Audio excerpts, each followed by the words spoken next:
అందరికీ నమస్కారము.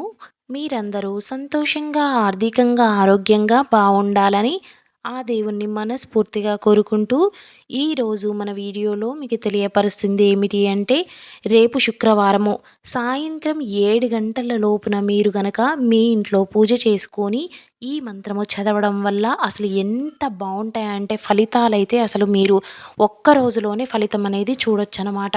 అంటే ఆర్థిక సంబంధమైన ఇబ్బందులు మీ ఇంట్లో గనక ఉంటే మాత్రం ఖచ్చితంగా ప్రతి వారమైతే శుక్రవారము అందరూ కూడా ఇంట్లో పూజ అనేది ఖచ్చితంగా చేసుకుంటారు. ఇలా పూజతో పాటు ఈ మంత్రాన్ని చదివితే అసలు మీరు ఊహించలేనన్ని మార్పులనేదనమాట చూస్తూ ఉంటారనమాట. అయితే ఈ వారము రేపు శుక్రవారం అనేది అతి విశేషంగా భావిస్తున్నాము. ఎందుకంటే నవమి తిథి అలాగే శుక్రవారము రావడం వల్ల. కాబట్టి ఇలాంటి అతి విశేషమైన రోజున ఖచ్చితంగా మీ ఇంట్లో పూజ చేసుకొని ఈ మంత్రాన్ని పఠించండి. అయితే ఈరోజు నేను మీకు ఈ వీడియోలో చెప్పే ఒక మంత్రము అనేది లక్ష్మీదేవికి సంబంధించింది, అలాగే కుబేరుడికి సంబంధించిందనమాట. లక్ష్మీదేవి మనీకి సంబంధించింది, డబ్బును ధన ప్రాప్తిని కలిగిస్తుంది. అలాగే కుబేరుడు కూడా ధన ప్రాప్తిని కలిగిస్తాడనమాట. సాక్షాత్తు వెంకటేశ్వరుడి దేవుడికే అప్పుగా ఇచ్చిన గొప్ప ధనవంతుడన్నమాట ఈ కుబేరుడన్. కాబట్టి ఇలాంటి రేపు శుక్రవారము నవమి తిథి రోజున మీరు కనుక ఇలాంటి అసలు చేసుకుంటే మీరు ఎంత బావుంటుందంటే సకల ఐశ్వర్యాలు మీరు ఒకరికి అప్పు ఇచ్చే విధంగా అలా అవుతుందన్నమాట. మనందరికీ తెలిసిందే. అసలు ఈ మంత్రాన్ని చదువుకున్నట్లయితే మీరెక్కడైతే ఉంటున్నారో ఆ స్థలం అనేది అయస్కాంతంలా లాగుతుందనమాట. కుబేరుడనేది మనము ధనానికి రాజు అని అంటూ ఉంటారు. భూమి మీద ధనవంతటికి కూడా కుబేరుడే రాజుడుగా చెప్తూ ఉంటారనమాట. నిజానికి ధనప్రాప్తికి ఎన్నో మంత్రాలున్నాయండి. కానీ ఈరోజు నేను ఈ వీడియోలో చెప్పే ధనప్రాప్తి మంత్రం అయితే ఎంత బాగా పనిచేస్తుందంటే, మీరు ఈ వీడియో చివరి వరకు చూసి ఆ మంత్రాన్ని తెలుసుకొని రేపు శుక్రవారము సాయంత్రం 7 గంటల లోపున మీ పూజ తర్వాత ఖచ్చితంగా ఈ మంత్రాన్ని చదువుకోండి. అయితే ఇది ఏ మంత్రము, ఎవరు చదువుకోవాలి, ఏ విధంగా చేయాలి అనేది క్లుప్తంగా వివరిస్తాను. చిన్న చిన్న పరిహారాలు పాటిస్తే ఖచ్చితంగా మీరు ధనవంతులవుతారు. ఇలా ధనవంతులు కావడానికి నేను ఈ వీడియోలో మీకు మంచి మంచి విషయాలు తెలియచేస్తాను. చివరి వరకు చూడండి. అయితే ఈ విషయాలను మీకు చిన్న ఉపాయాలను, పరిహారాలను చెప్పబోయే ముందు నాదొక విన్నపము. మీరు గనక నా ఛానల్‌ని మొదటిసారిగా చూస్తున్నట్లయితే తప్పకుండా సబ్స్క్రైబ్ చేయండి. అలాగే ఈ వీడియో మీకు నచ్చినట్లయితేనే, ఈ పరిహారాలు మీకు నచ్చినట్లయితేనే ఖచ్చితంగా లైక్ చేయండి. ఇలా మీరు లైక్ చేయడం ద్వారా నాకు చాలా సపోర్టివ్‌గా ఉండి మంచి మంచి వీడియోస్ అయితే పోస్ట్ చేస్తానన్నమాట. ప్రతి ఒక్కరు సమస్యలతో బాధపడుతూ ఉంటారు. అది ఆర్థికంగా అయినా, ఆరోగ్య సమస్యలైనా, ఎలాంటి అయినా ఏదో రకంగా ఉంటుందన్నమాట. ఏదో రకంగా ఇబ్బందులు పడుతూనే ఉంటారు. అలాంటి సమస్యలకు పరిష్కార రూపంలో పరిహారాలు చెబుతుంటాను. కాబట్టి మీరు సబ్స్క్రైబ్ చేసుకుంటే మంచి మంచి విషయాలనేది మీకు తెలుస్తాయి. కాబట్టి అసలు అనుకుంటానండి కొంతమంది, అసలు దేవుడు తలరాతను ముందే రాసేస్తాడు కదా! మరి మనం పూజలు ఎందుకు చేయాలి అని చాలామందికి కూడా అనుమానం వస్తుందన్నమాట. అయితే బ్రహ్మ నుదుటపైనే రాత రాసేటప్పుడు అందులో ఒక మాట రాసాడట. నేను రాసే రాతను నేను కూడా తప్పించలేను. మీరు అర్చనలతోటి అలాగే చిన్న చిన్న పరిహారాలతోటి మీ గీతననేది మార్చుకోగలరని రాసారట. కాబట్టి ఖచ్చితంగా నమ్మకంతో ఇలాంటి చిన్న చిన్న పరిహారాలు మీ జీవితంలో మార్పు చేసుకున్నట్లయితే మీ తలరాతలో కూడా మార్పు వస్తుందండి.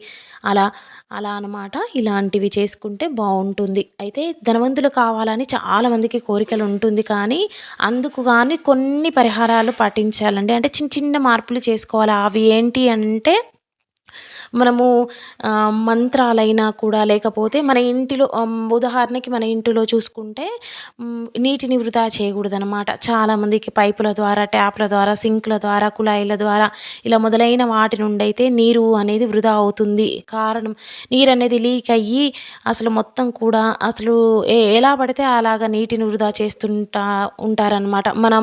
మన పూర్వం వారే చెప్పారు. మనకి నీటిని అనేది అస్సలు వృధా చేయకూడదనమాట. ఎంత నీరు ఖర్చవుతూ ఉంటే అంత ధనం అనేది ఇంట్లో ఖర్చవుతూ ఉంటాది. ధనము నష్టము చేకూరుతుందని చెప్పారనమాట.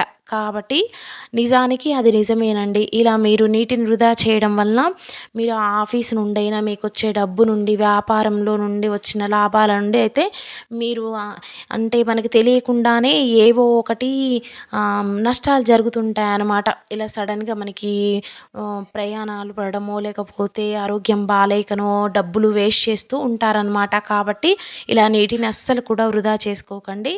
అయితే ఇంకొకటేంటంటే ప్రతి శుక్రవారం కూడా మీరు తులసి చెట్టు దగ్గర దీపం వెలిగించుకోండి. సకల సౌభాగ్యాలైతే కలుగుతాయన్నమాట.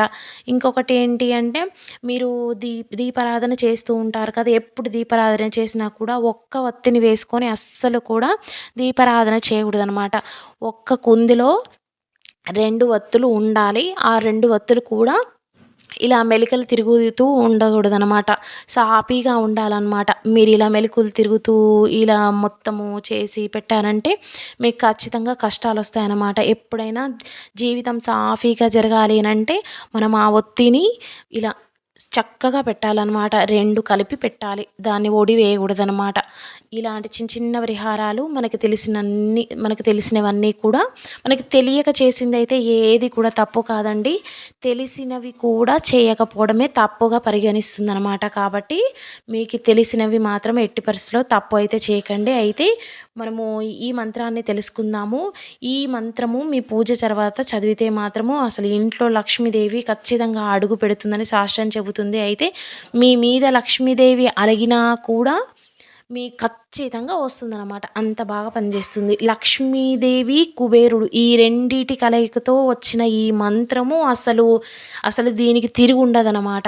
అందులో ఒకటి ఈ లక్ష్మీ కుబేర మంత్రంలో రేపు నవమి తిథి రావడం వల్ల చాలా అంటే చాలా విశేషంగా ఉంటుంది. అయితే ఆ మంత్రం ఏంటో ఇప్పుడు చూసేద్దాము. ఓం యక్షాయ కుబేరాయ వైశ్వనాయ ధనధాన్యాధిపతయే ధనధాన్య సమృద్ధిమి దేహి దాపాయ స్వాహా. స్క్రీన్ మీద డిస్ప్లే చేస్తాను. మీరు చూసి రాసుకోండి. ఒక దాని మీద ఒక పేపర్ మీద రాసుకొని మీరు మీ పూజలో చదవండి. ఇంకొకసారి తెలియజేస్తున్నాను.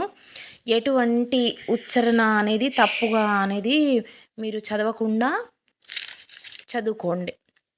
ఓం యక్షాయ కుబేరాయ వైశ్వనాయ ధనధాన్యాధిపతయే ధనధాన్య సమృద్ధి మే దేహి దాపాయ స్వాహా. ఇలా మీ పూజ అయిపోయిన తర్వాత ఈ మంత్రాన్ని మీకు మీ సమయానికి తగ్గట్టుగా 11 సార్లు అయినా, 21 సార్లు అయినా, 51 సార్లు అయినా, 108 సార్లు అయినా జపించుకోవాల్సి ఉంటుందన్నమాట.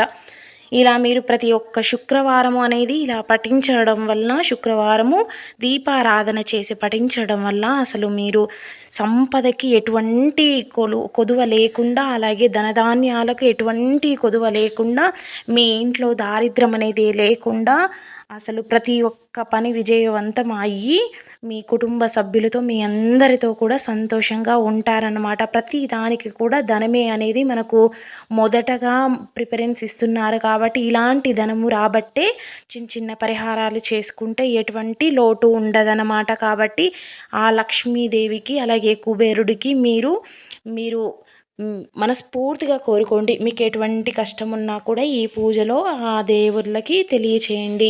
పలానా ఇబ్బంది ఉంది అనేది మీరు తెలియచేయండి. మనస్ఫూర్తిగా కోరుకోండి. ఏది కోరుకున్నా కూడా నమ్మకంతో చేయండి. మనస్ఫూర్తిగా కోరుకోండి. అయితే ఎప్పుడైనా అంటే మీరైతే ఉదయం చేసుకోండి. ఇది ఒకవేళ చాలామంది ఉద్యోగాలకు బయటికి వెళ్తారు కాబట్టి ఒకవేళ మీకు వీలు పడనట్లయితే సాయంత్రం 7 గంటల లోపునైతే చేసుకోవాల్సి ఉంటుంది.